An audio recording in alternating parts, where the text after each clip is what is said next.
Why it sucks to be Sonic. Picture this. You're the fastest thing alive.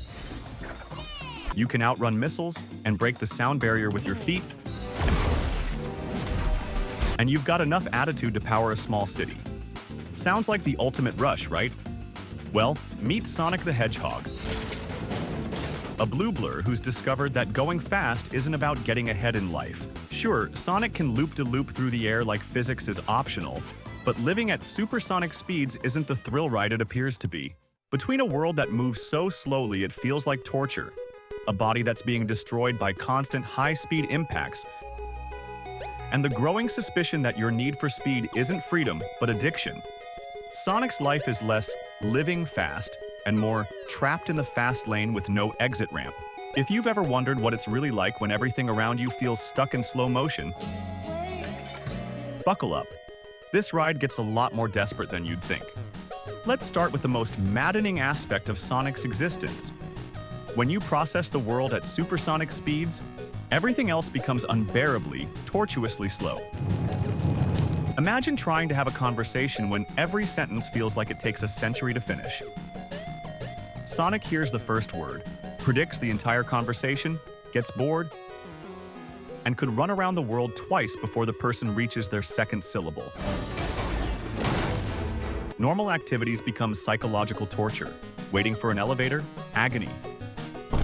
Standing in line, absolute nightmare. Watching a movie, Sonic experiences every frame in excruciating detail, like watching paint dry in ultra-slow motion.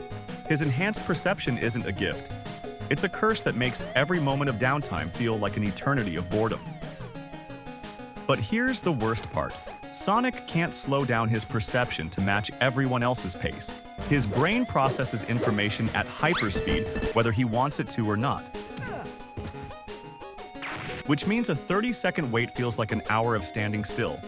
What looks like impatience is actually Sonic's mind slowly going insane from being trapped in a world that moves like frozen honey. This creates devastating isolation where Sonic is surrounded by friends but can never truly connect with them on the same temporal level. While Tails is still processing what happened, Sonic has already analyzed 17 solutions and gotten frustrated that nobody can keep up. He's the only adult in a room full of slow-motion children. Your body becomes a weapon against itself. Running at the speed of sound might look effortless, but let's talk about what that actually does to a body over time. Every step at Mach speed is like a controlled explosion going off in Sonic's joints. His bones should be powder. His muscles should be ribbons. And his organs should be liquefied from the constant G-forces that would knock fighter pilots unconscious. Think about the physics. When Sonic hits a loop or launches off a ramp, he's pulling forces that should kill him instantly. But he does this dozens of times per day, every day, for years. His inner ear should be destroyed. His spine should be shattered. And every impact should leave him with the joint health of a broken crash test dummy. The respiratory damage alone would be catastrophic. At supersonic speeds, Sonic's lungs have to process air, moving faster than a hurricane. He should be in constant oxygen debt, gasping for breath that never comes, slowly suffocating while running at impossible speeds. But maybe the cruelest irony is that Sonic needs perfect health to maintain his speed, yet the speed itself is systematically destroying his body. Every adventure, every loop, every moment of showing off deposits more damage in a biological bank account that will eventually come due with interest. The addiction nobody talks about. Here's the uncomfortable truth. Sonic's need for speed isn't personality, it's compulsion. Look at how he behaves when forced to slow down. He gets antsy, irritable, desperate to move. Those aren't character quirks.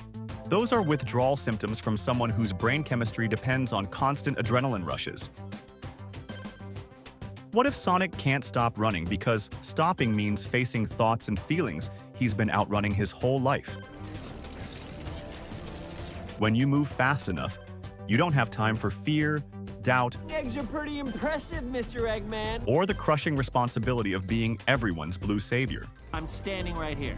Now come on! Speed becomes the drug that keeps existential dread at bay. Sonic's lifestyle proves the addiction. No home, You never saw me. I was never here. no stable relationships, Perhaps afraid you'll be alone forever? always moving to the next adventure. That's not freedom. That's the behavior of someone running from something he can't face. And here's the terrifying part. Don't be water, please don't be water. That's water. So close. Everyone enables his addiction because they need fast Sonic, not reflective Sonic. The fastest thing alive might actually be the most trapped character in gaming, because his cage is made of the very thing that's supposed to set him free. He's not running toward anything. He's running away from the terrifying possibility of being still long enough to discover who he really is underneath all that speed. Conclusion. Living as Sonic means trading genuine connection for constant motion, inner peace for adrenaline highs, and the chance to know yourself for the endless cycle of running from your own thoughts. You're right. It was lame. Gift shop was cool, though. That legendary speed comes with a price most of us couldn't pay. Being too fast for your own thoughts, too needed to ever stop running, and too addicted to motion to ever discover what stillness might reveal. Sure, Sonic saved the world countless times and broken every speed record imaginable, but that blue blur hides someone who's been running so long he's forgotten what he was originally trying to reach. And trust me, Sonic's not the only character whose greatest strength became their personal prison. There are plenty of other heroes still searching for an exit from their own success. So would you trade the ability to outrun anything for the chance to slow down and figure out who you really are? If you've ever felt like you're running in circles while everyone else stands still, smash that like button and let us know in the comments which character you think is most trapped by their own abilities. Subscribe to see why being legendary isn't always as liberating as it looks.